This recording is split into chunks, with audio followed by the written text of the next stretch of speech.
안녕하십니까. 신현우 목사입니다. 오늘도 요한계시록을 함께 공부하게 될 텐데요. 먼저 요한계시록을 본격적으로 공부하기 전에 한두 가지 말씀을 드리고 싶은데요. 처음에 이제 요한계시록을 공부해야겠다 이렇게 생각할 때는 이 본문을 큼직큼직하게 보고 그 내용들을 간략하게 이제 살펴보는 정도로 그렇게 하려고 했는데요. 이게 하다 보니까 예전에 이제 요한계시록 한 절 한 절 이렇게 공부하던 생각이 나고 굉장히 그때 은혜를 많이 받았다라고 하는 생각이 많이 들고 또 이제 이 영상들을 준비하면서 쭉 이제 내용들을 또 준비하고 또 읽지 않겠습니까? 그러면서 마음으로 생각되는 성경 내용에 대한 그 은혜로움 그런 것들을 같이 이렇게 나눴으면 좋겠다 싶어가지고 좀 더 본문을 짧게 잡고 그 내용들을 좀 더 자세하게 살펴보는 요 방향으로 같이 공부하면 좋겠다. 그래서 처음부터 끝까지 크게 보는 것도 장점이 있고 하지만 이렇게 좀 더 자세하게 살펴보는 것도 굉장히 유익일 수 있을 것 같아서 앞으로 이렇게 계속 공부하면 좋겠다라고 하는 생각이 드는 것이고요. 두 번째로는 이제 요한계시록을 공부하면서 어떤 생각이 드냐면 이제 과거의 인류 역사에 다양한 일들이 있었고 지금도 또 다양한 일들이 일어나고 있지 않습니까? 또 앞으로도 있을 것이고 그런 것들을 우리가 좀 성도로서 성경적인 관점으로 잘 이해하면 좋잖아요. 요한계시록이 굉장히 중요한 그런 안경이 되어서 세상을 바라보는 성도로서의 안목을 굉장히 높여줄 수 있다는 생각에서 좀 자세하게 이렇게 살펴보는 것이 좋겠다라고 하는 생각이 들고 앞으로 그렇게 하겠다는 말씀을 드리겠습니다. 오늘 우리가 함께 공부할 내용은 요한계시록 1장 7절하고 8절 말씀인데요. 먼저 공부하기 전에 함께 기도하겠습니다. 하나님 아버지, 우리 하나님 아버지께서 우리에게 요한계시록을 공부할 수 있는 기회와 상황을 허락하여 주셔서 감사합니다.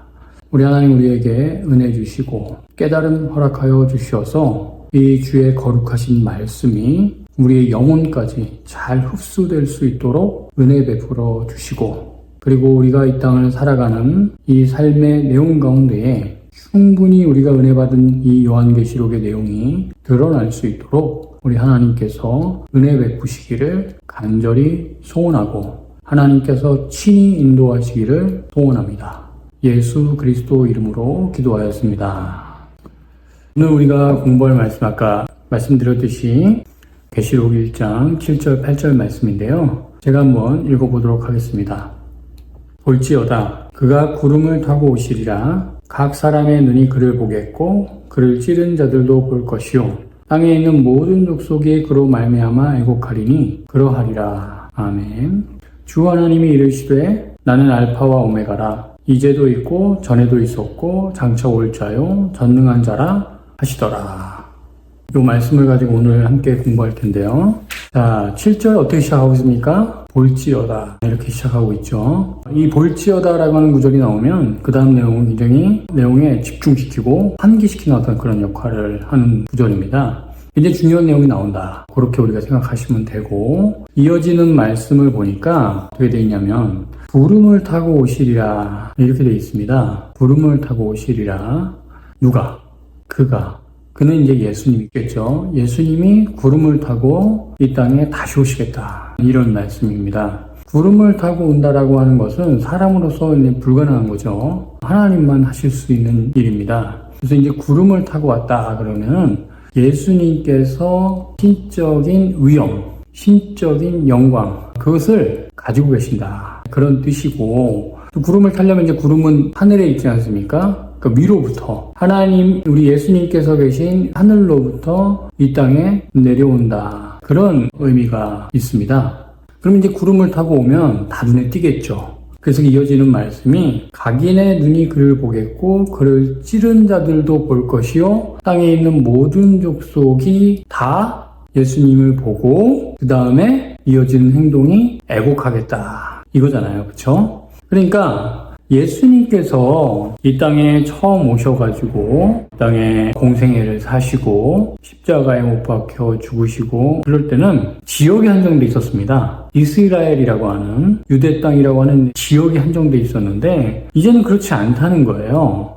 이제는 예수님께서 누구나 다 볼 수 있도록 다시 오실 때는 누구나 다 보겠다. 모든 족속이, 모든 사람, 심지어는 예수님을 찔러 죽인 자들도 예수님을 보겠다. 이런 의미죠. 그러니까 한 지역의 범위를 넘어서서 온 전 지구적으로, 더 나아가서 온 우주적으로 누구나 다 알 수 있도록 예수님 다시 오시겠다라고 하는 것이죠. 근데 이제 예수님을 보고서 하는 반응이 뭐냐면 모든 족속이 그로 인하여 애곡하겠다. 운다는 거죠. 애곡한다는 것은 이제 슬퍼서 운다는 거예요. 이런 건데 예수님이 오시는 것을 보고 좋아할 사람들도 있죠. 당연히 하나님의 백성들은 좋아합니다. 드디어 예수님께서 오셨구나. 하나님의 백성들은 예수님을 간절히 기다리고 있고, 그리고 요한계시록이 쓰여질 이때 당시에는 하나님의 백성들이 굉장한 박해에 시달리고 있었기 때문에 더더욱 예수님의 다시 오심을 기다리고 있는 것이죠. 예수님을 기다리고 예수님이 다시 오셨을 때 기뻐하는 사람들이 분명히 있을 겁니다. 심지어는 이제 그들은 기쁨의 눈물을 흘리겠죠. 그러나 모든 족속, 다른 사람들은 그렇지 않다는 거예요. 눈물을 흘리는데 그게 곡소리 나는 그런 눈물이다라고 하는 거예요. 왜 그러냐? 요한계시록 전체에서 우리가 바라보면 예수님은 이 땅에 다시 오실 때에 세상 심판하실 거기 때문에, 심판할 거기 때문에 모든 사람들이 예수님의 다시 오심을 보고 우는 겁니다. 곡소리 나게 그렇게 운다라고 표현되어 있습니다. 이 내용들은 우리가 앞으로 요한계시록을 공부해 가면서 좀 더 자세하게 그 내용을 알 수 있을 것입니다. 여기 이제 7절 말씀이죠. 근데 이제 우리가 여기서 좀 약간 적용점 비슷한 부분들을 살펴보면 뭐냐면, 예수님이 처음에 이 땅에 오실 때에는 말구유 위에 정말 어디서 태어났는지 아무도 모르고 동방박사 세 사람 외에는 아무도 모르고 말구유 위에 누이셔서 그렇게 진짜 초라하게 오셨어요. 그리고 예수님이 이 땅에 공생애를 사실 때도 몫으로 아무도 주목하지 않는 위대한 왕의 아들로 오실 수도 있었지만 그렇게 하지 않으시고 정말 가난한 목수, 그 목수로 공생애 기간을 지내시고 또 30년의 생애를 사시고 그 다음에 공생애를 사실 때 그때도 정말 이 죽음을 한번 보십시오. 십자가에서 마치 범죄자처럼 그렇게 취급을 당해가지고 나를 대신해서, 우리를 대신해서 십자가에서 죽으셨단 말이죠. 어떻게 보면 토라하기 그지 없습니다. 그래서 이사야서 53장 말씀에도 참 흠모할 것이 없었다, 이런 표현들이 있잖아요. 그렇죠? 예수님의 모습, 초림의 모습은 그러했다는 거예요. 그러나 예수님 다시 오실 때 구름을 타고 온다는 거예요. 위엄을 가지고. 요한계시록의 다른 부분을 보면은 성도들과 함께 구름을 타고 이 땅에 오는 거예요. 또 다른 표현에 의하면 백마를 타고 정말 큰 위엄을 가지고 이 땅에 오시는 거예요. 왕 중의 왕, 주 중의 주로 으뜸으로 이 땅에 오시는 정말 위대한 분으로 이 땅에 오신다. 그러니까 우리가 믿는 믿음의 주체인 우리 하나님, 그리고 예수 그리스도, 이 하나님이라고 하는 것은 정말 말로 표현할 수 없을 정도로 정말 지극히 위엄스럽고 지극히 영광스럽고 지극히 높으신 분이다 라고 하는 사실을 우리가 기억해야 합니다. 성도들이 이 땅을 살아갈 때 때로는 박해받아서 힘들 수 있고 어려움 때문에 또 힘들 수 있고 고통스러운 일들이 우리에게 다가옵니다. 그러나 우리가 믿는 우리 예수님께서는 그 모든 것으로부터 구원해내실 수 있는 위대한 위엄을 가지고 계신 왕 중에 왕이시라는 사실을 우리가 7절 말씀을 통해서 알 수가 있는 것이죠.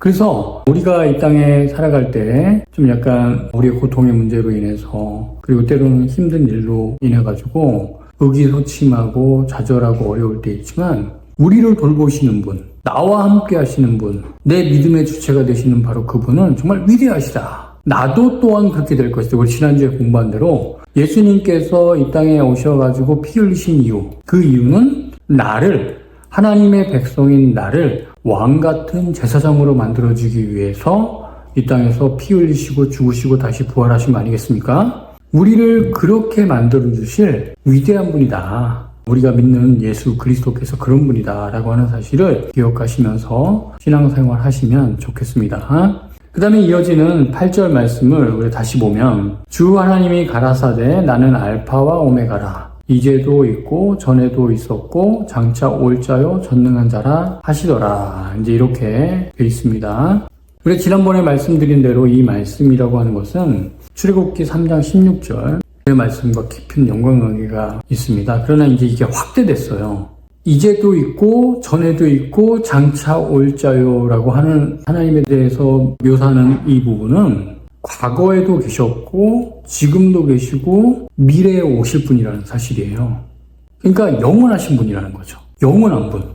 이 세상에 있는 모든 것들은 다 갈 때가 있고 올 때가 있고 있을 때가 있고 없어질 때가 있고 우리 전도서의 말씀대로 그럴 때가 있지만 우리 하나님은 그렇지 않다는 거예요.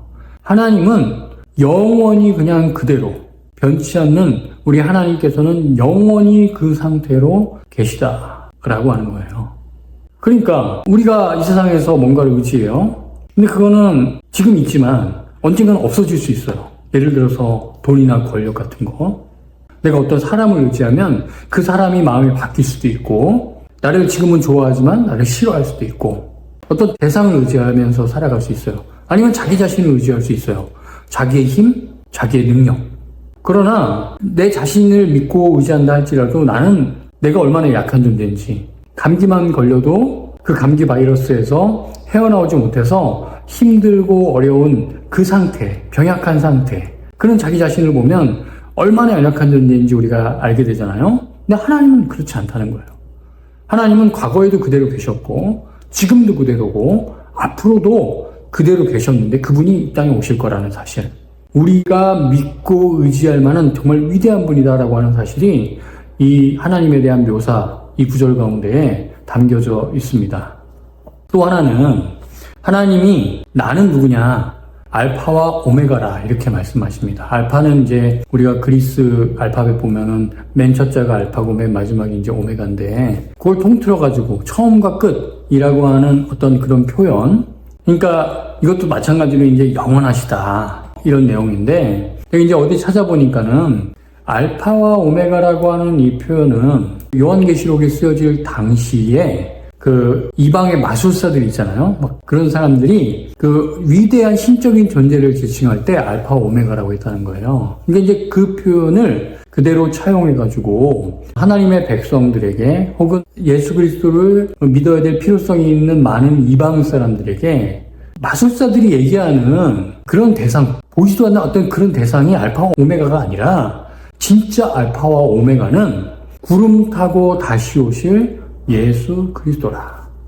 우리 하나님이신 예수 그리스도라고 하는 것을 이 부분에 언급하고 있는 것이다 라고 우리가 생각해 보셔야 되고 그 다음에 이제 마지막으로 이 8절 마지막 부분에 전능한 자다 이렇게 돼 있잖아요. 전능한 자다. 전능은 뭐 설명이 필요 없지만 모든 것을 다 할 수 있는 분이시죠. 모든 걸 다 했어요. 우리 성경에 보면 온 우주를 창조하신 분 하나님이시죠. 좀 더 자세하게 말하면 삼위의 일체의 하나님, 우리 성부 하나님, 성자 예수님, 성령 하나님. 온 우주를 그냥 아무것도 없는데 말씀으로 그것을 만드신 분이 하나님이라는 거예요. 그렇게 전능하죠. 뿐만 아니라 죄악으로 인하여 가지고 죽을 수밖에 없었던 죄인들을 살리시는 이 구원의 은혜도 베푸실 수 있는 분이 바로 하나님이다라고 하는 그 의미가 이 전능한 자다라고 하는 이 표현에 담겨져 있습니다. 그러니까 뭐든지 다 할 수 있는 그런 분. 그러니까 다른 신들과는 비교할 수 없을 정도로 위대하신 분. 요한계시록이 쓰여질 당시에 로마의 황제를 신으로 떠받들어 섬겼는데 그 로마의 황제와는 비교할 수 없을 정도. 심지어는 그리스 로마 신화에 하는 수많은 신들과는 비교할 수 없을 정도의 전능한 분이다. 바로 그분이 성경의 하나님이다. 우리 예수님이다. 우리 성령입니다. 성부 하나님이시다라고 하는 것을 강조해서 표현한 내용입니다. 자, 우리가 이제 오늘 이렇게 7절하고 8절 살펴봤는데 아까 이제 적용점을 간략하게 우리가 살펴봤지만 다시 한번 우리가 리마인드하면 우리의 삶이 신앙생활 하다 보면은 또 어려울 때 있습니다. 신앙을 지킬 때 이거 조금 거짓말하고 조금 이렇게 하면은 내가 이익을 얻을 수 있을 것 같은데 누구나 다 그렇게 생각하면서 살아갑니다. 그러면 좀 다른 사람들보다 손해볼 수도 있죠. 또 다른 나라 예를 들어서 인도네시아 같은데 이 하나님의 백성들은 신앙생활하기 굉장히 어렵습니다. 특별히 무슬림 국가들 굉장히 어렵고 무슬림 국가뿐만 아니라 이 삶이 어렵고 힘들어지고 이 세상이 각박해지는 이 상황 가운데 하나님의 백성들이 신앙을 지키면서 살아간다는 건 보통 일 아닙니다. 근데 나를 의지하고 내가 보이는 것을 의지하게 되잖아요. 그러면은 언젠가는 실망하고 언젠가는 그 의존하는 바로 그것이 없어지기도 하고 무용지물이 되어버립니다. 근데 하나님은 그렇지 않다는 거예요. 오늘 본문은. 하나님은 그렇지 않고 구름을 타고 이 땅에 와서 세상을 심판할 거라는 바로 그분이 우리 예수님이라는 거예요. 전에도 있고 지금도 있고 나중에 오실 분이 바로 우리 하나님이시라는 거예요. 처음과 끝이 되신 분이 바로 우리 유일하신 하나님이라는 거예요. 그분만을 우리가 믿고 의지하면서 하나님의 백성으로서 이 땅을 살아가야 된다라고 하는 사실을 오늘 본문이 우리에게 가르쳐주고 있는 것입니다. 그러므로 우리가 이 본문을 읽을 때 그냥 생각하는 거예요. 생각하고 마음속에 그래 우리 하나님 외에는 내가 의지할 분이 없구나. 의지할 대상이 없구나. 이런 신앙과 마음을 가지고 하나님 백성으로서 이 땅을 살아가시기를 간절히 바라고 오늘 공부를 마치도록 하겠습니다. 함께 기도하겠습니다. 하나님 아버지, 우리 하나님께서는 과거에도 계셨고 지금도 계시며 장차 오실 분이라는 사실을 믿습니다. 그리고 우리 예수님은 구름을 타고 이 땅에 오실 분이라는 사실을 믿습니다.